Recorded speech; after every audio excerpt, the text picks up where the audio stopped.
Pete. What is up, ladies and gentlemen, boys and girls, and welcome back to another video at Axe Entertainment. I am your host, Zack Axe, bringing you another edition of WWE Weekly Awards, and this one is for July 7th. This one is for July 14th to July 18th.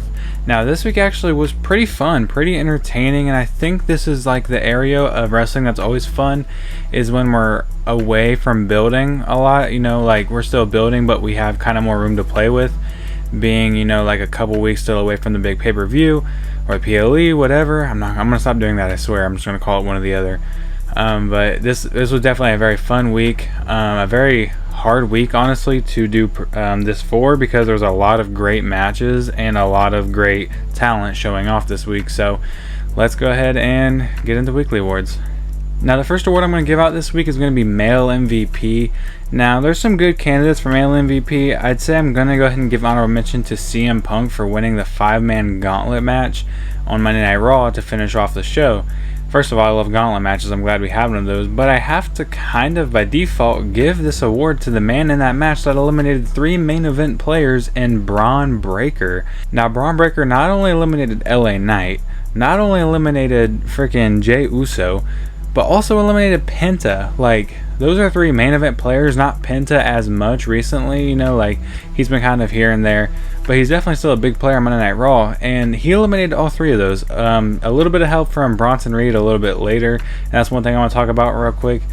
Why was there no DQ on the gauntlet? Like, there's always been DQ on the gauntlet. Funny enough, I was actually on TikTok earlier, and someone uploaded the match between Kofi Kingston wrestling in the gauntlet back in the day, and Eric Rowan got eliminated in that gauntlet because he hit Kofi with a chair. So what are we doing? There's always been DQ in gauntlet, so we're just changing the rules now because Braun Breaker has a group. But hey, I don't agree with the decision to have Braun Breaker eliminate those 3. Like, I get you want to make him look strong, but to have him beat LA Knight and Penta and Jey Uso, 3 main event player faces, it's just a little bit weird to me. I feel like we could have got there maybe without having him cleanly win all of those matches. I know he didn't cleanly beat Jey Uso after that, but having him beat these 3 is just crazy to me. But at the end of the day, if you beat 3 main eventers on the same freaking night in the same freaking match, you're gonna win this award. And the first topic I want to talk about is the return of Roman Reigns. Roman Reigns has made his return, and I think it's really funny if you think about it for a second that Roman Reigns makes a return every like 3 or 4 months to do a little, you know, before every big pay-per-view, and like has a big return moment. It's pretty funny. Like, a lot of guys, they don't get big return moments like that often or ever, and Roman Reigns gets like 4 or 5 every year. So it's pretty funny, but he got another one of his moments, big return moments this week, coming out to confront Seth Rollins' group, of course lacking Seth Rollins. But it looks like we're going to lean into, I wonder what the plan was before Seth got hurt, but it looks like we're kind of leaning into either Roman versus Breaker for SummerSlam, or my guess would be Roman and Jay taking on Breaker and Bronson. I feel like we're going to lean towards a big tag team match, and I think Jey Uso just makes perfect sense to have team with Roman Reigns. So I think that's what we're going to lead into, is going to be this 2-on-2. But Roman Reigns is back again, and he's starting another feud with another group, because that seems to be every time Roman comes back recently, it's been going for a group. Seems like Roman's not even really worried about the titles right now, which is kind of weird. You think Roman would want those titles back, but I guess whoever Paul Heyman's new flavor of the month is always going to be Roman's feud. But Roman Reigns is back. Next, I'm going to go ahead and go into female MVP. Now, female MVP was a little bit harder this week. There was a lot of good female wrestling. I'm going to give honorable mention to Bayley for having a great match with Lyra Valkyria, Masha Slamovich and Zaruka winning a 3-on-3 on NXT against Fatal Influence in a very good match, and Stephanie Vaquer for having a very quick and easy win over Alba Fire. I almost forgot her name.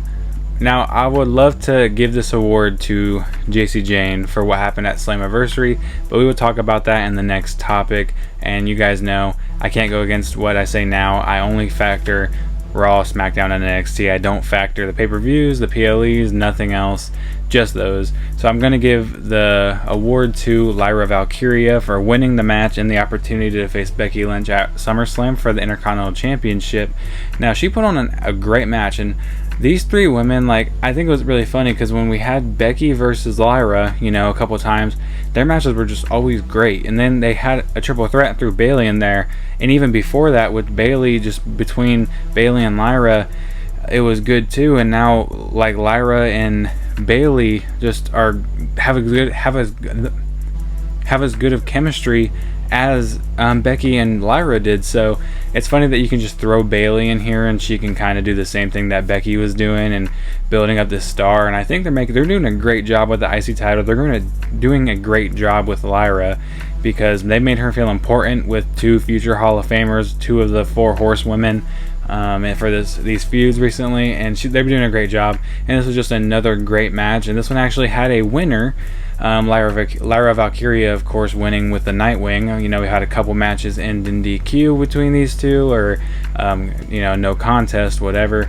But this one ends with an actual decisive winner, and we will see part 3 of Lyra versus Becky at SummerSlam, and I'm very excited for that. I feel like this is going to be great, and I think this is perfect because I know Becky won the triple threat, but that's not really a part of the trilogy, because the trilogy between these two needs to be a singles environment, and we already had Lyra winning the first one-on-one, Becky winning the second one-on-one, and this will be the conclusion of the trilogy, and just making this Women's IC Championship the most important championship in women's wrestling in WWE right now. And like I alluded to with the JC Jane situation, my next topic is actually going to be a non-WWE related topic, kind of. And that's going to be, I just want to talk about Slammiversary, but we're only going to talk about the things that happened that is NXT related. So Slammiversary was pretty entertaining. I watched bits and pieces of it. I didn't really get to watch the whole show all together, so it kind of was cut up for me, but I got to watch pretty much the whole show. AJ Styles was there. Meg just did a little promo. What I really want to talk about is the TNA championships, because both of them were being defended against NXT people, I mean. And so first of all, well, we had Trick Williams, of course, still the TNA champion, retains the championship against Mike Santana and Joe Hendry. If you watch my weekly awards when I was talking about this feud, I thought that Joe Hendry was going to be the one that takes the title back, but they kind of built up Mike Santana, and I was thinking Mike Santana now, but Trick retains, and it looked like Trick might have got injured in the match. I can't tell if it's a work, and I don't know if it's been confirmed or not. Maybe on NXT we'll get some clearance on whether or not Trick is actually hurt or not. We know Trick Williams will be there on NXT this week for the whole Undertaker thing, but I hope he's okay. I hope he's not actually injured. And I think it's a work, because I don't see, if he's actually injured, then letting him go in and retain the championship unless they're going to let him hold it while being injured. So I don't know. I feel like they would have just pulled the trigger on either Hendry or Santana instead of having Trick Williams come back and retain. So I don't know, but I said I thought it was going to be one and done with Trick, but it looks like that's not the case. He's going to retain, and on top of that, JC Jane faced Masha Slamovich in a match for both the TNA Knockouts Championship and the NXT Women's Championship, and JC Jane won.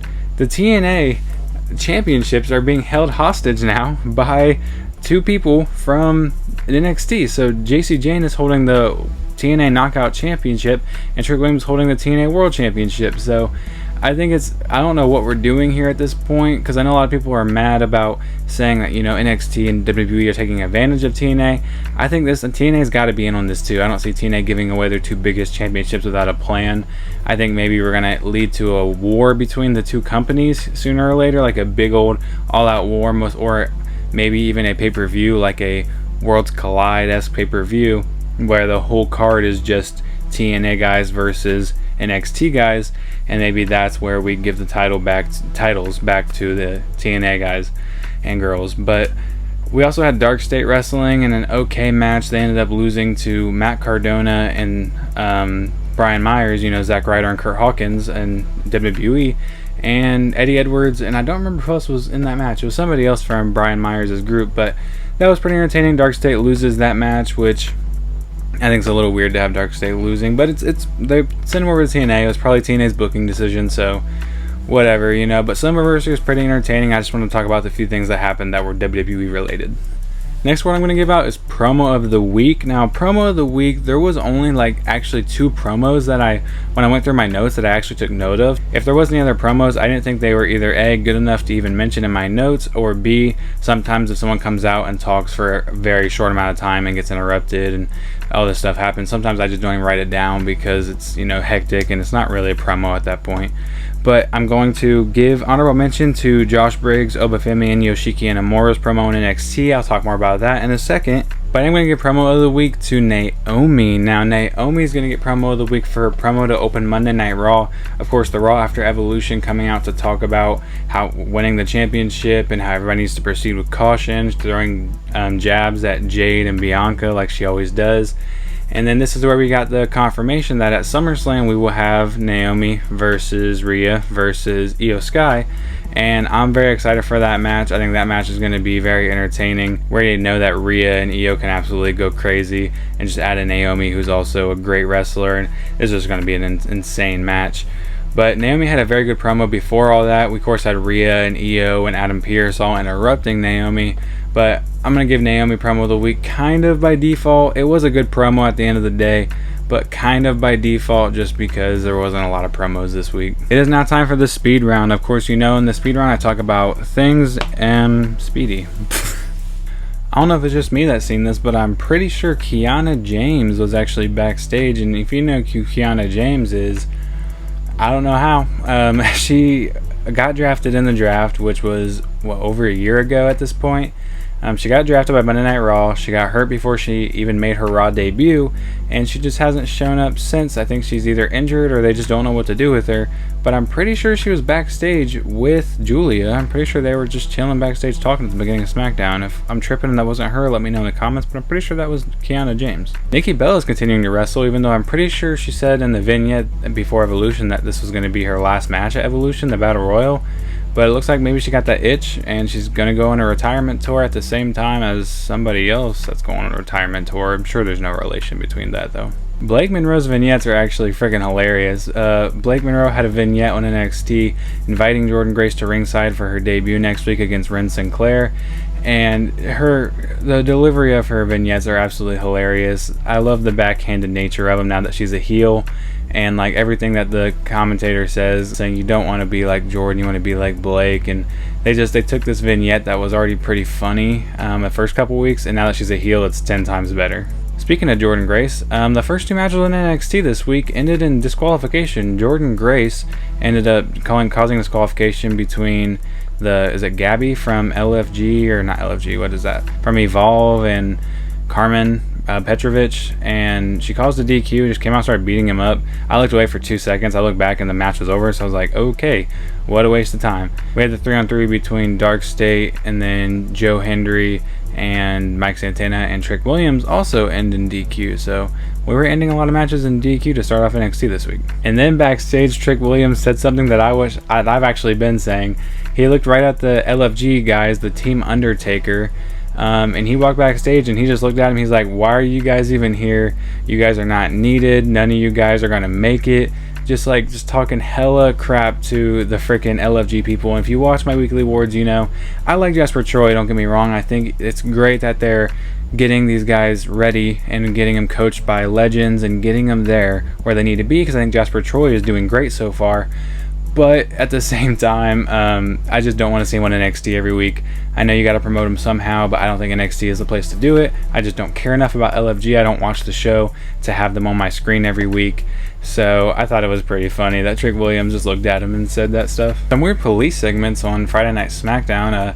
Apparently, Solo Sikoa hit the other members of MFT with his car and then blamed it on Jacob Fatu. So Jacob Fatu got arrested. And the cops weren't even convincing at all. Like, I know the cops are never convincing on wrestling, but sometimes they're at least more convincing than this was. And then Solo gets arrested, and then, yeah, I don't know. It was really weird. And here comes my weekly complaining about the NXT Tag Team division, because after last week's great performance by Hank and Tank, they had an absolutely stellar match with the Culling. Very, very good. How did they get rewarded this week? 10 seconds of TV time to take out the Culling from ringside. Next, what I want to give out is Tag Team of the Week, or just Team of the Week. So, Team of the Week, we had some pretty good tag team wrestling on NXT. I was gonna say we had some pretty good tag team wrestlings on NXT. No, we didn't. We had some pretty good team wrestling overall. I'm gonna have to give. Why can I not speak? I'm gonna go ahead and give honorable mention to DIY, Motor City Machine Guns, and Fraxium for putting on an absolutely stellar Fatal 4-Way tag team match. And I'm going to give the award to the winners, repeat winners. I think they might have won the last 2 awards, honestly. Dre and Ray. Now, I know they're not called that, but I think they should be. I think if we need a tag team name for Andrade and Ray Phoenix, I think Dre and Ray is pretty cool. So I think we should go with that.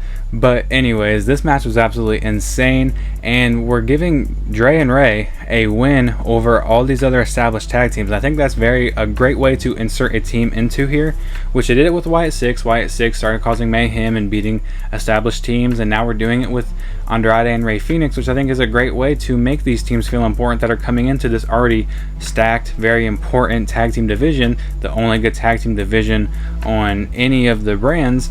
And they're making it even better. Like, these two are absolutely insane, and I'm so glad I said I wanted them to stay together, because they are staying together, and they're picking up another team of the week. I think this is either their 2nd or 3rd team of the week so far, and they just became a team like 3-4 weeks ago.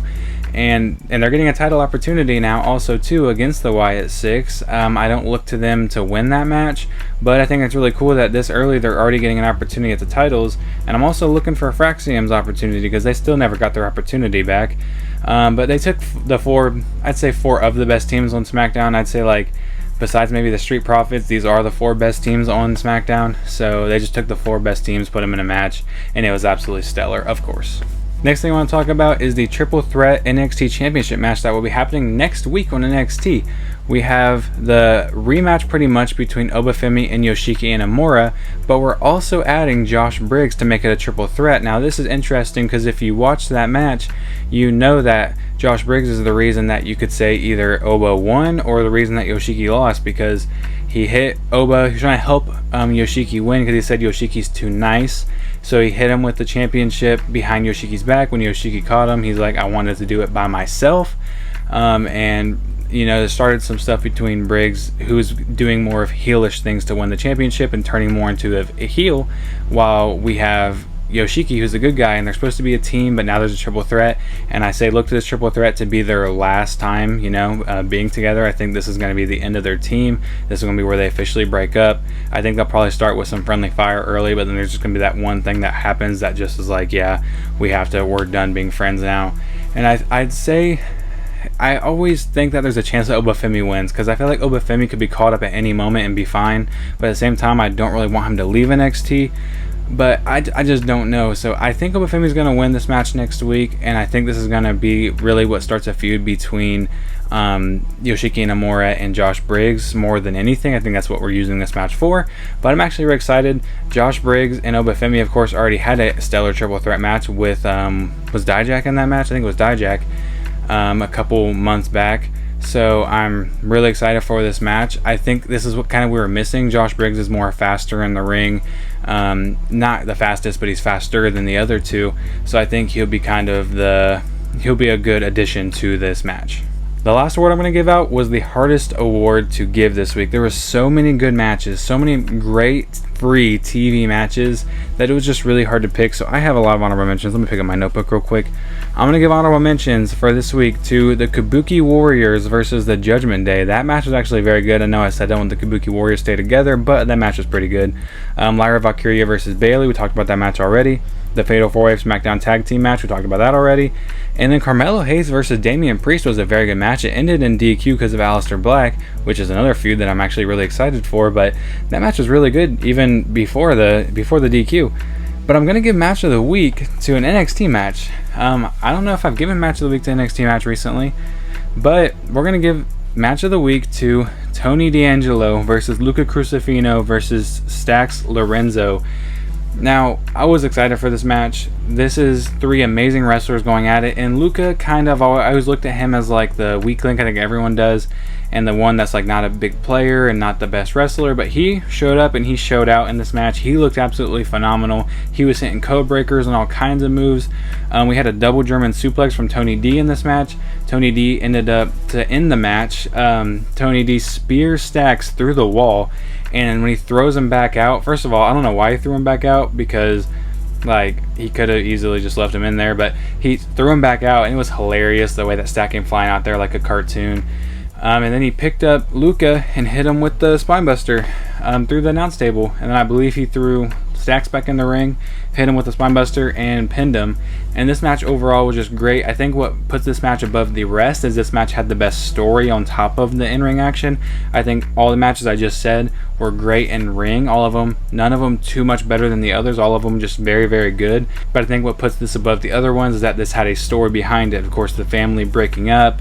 Adriana Rizzo should have came out for this match. I didn't say that, but I think she should have came out for this match at some point. But the family breaking up, seeing who the overall, best member of the family is, of course it was going to be Tony D, the old leader of the family. I think this made all of these men look great, and I think going forward, all of these men have different paths they can go. I think all their gimmicks are great. I think Luca needs a new entrance theme and a new gimmick, though, and then we'll be fine. Like a slightly different gimmick, not just to be, an accountant or a lawyer. But I think this match was overall amazing, and it had the best story out of any match this week. Last thing I want to run through is all the confirmed SummerSlam matches that we got this week. So SummerSlam is already looking to be stacked. So we talked about Lyra versus Becky for the Women's IC Championship, the 3-peat. This is going to be amazing. Jelly Roll, I said I thought we were going to see Jelly Roll and Randy versus Drew and Logan, and we are. I said that on the last weekly awards, I believe, and we are. We're going to see it at SummerSlam. I don't know how Jelly's going to be. Jelly has an amazing chokeslam, I'll tell you that. And they also had some beef on Jimmy Kimmel or something. Was that what it was? I don't remember, but they had some beef on there, started fighting, and I think this match is going to be good.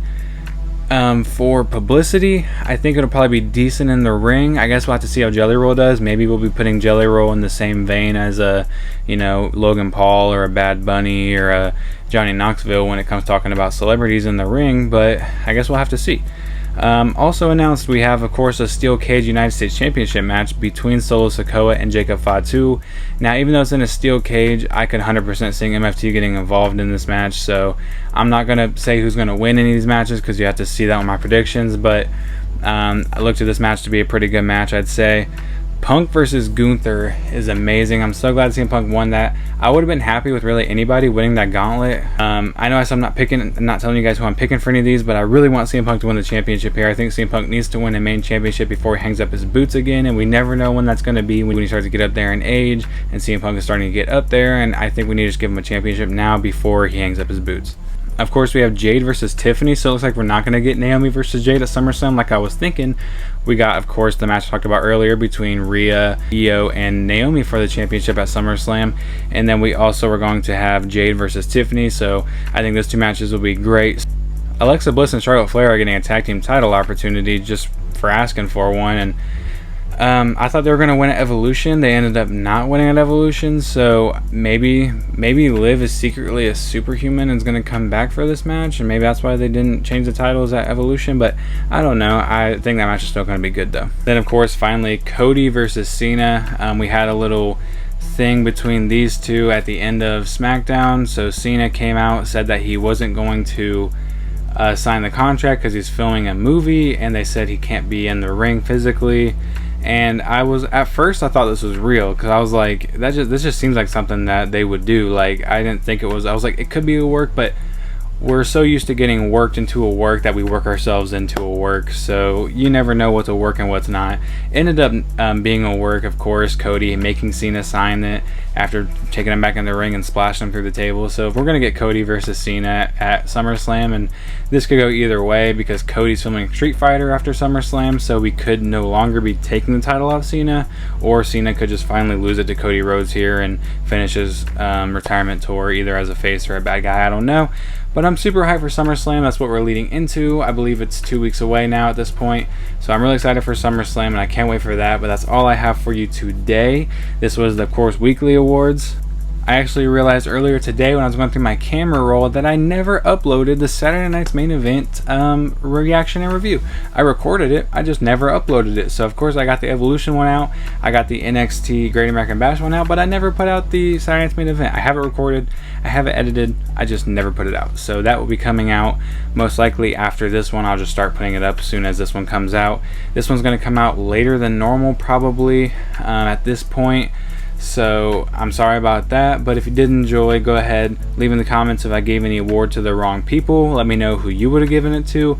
Go ahead and leave a like for me, leave a comment, subscribe, ring the bell if you want to be notified whenever I drop a video like this one, and I will see you guys in the next one. Deuces. Peace. This happened if I had real tough love, I'm bad at this, and I'm bad for this. Narcissistic tendencies, I don't care about no one else. Narcissistic tendencies, I'm low, so set me on the shelf. Few people ever have my back, yeah, there ain't no doubt about that.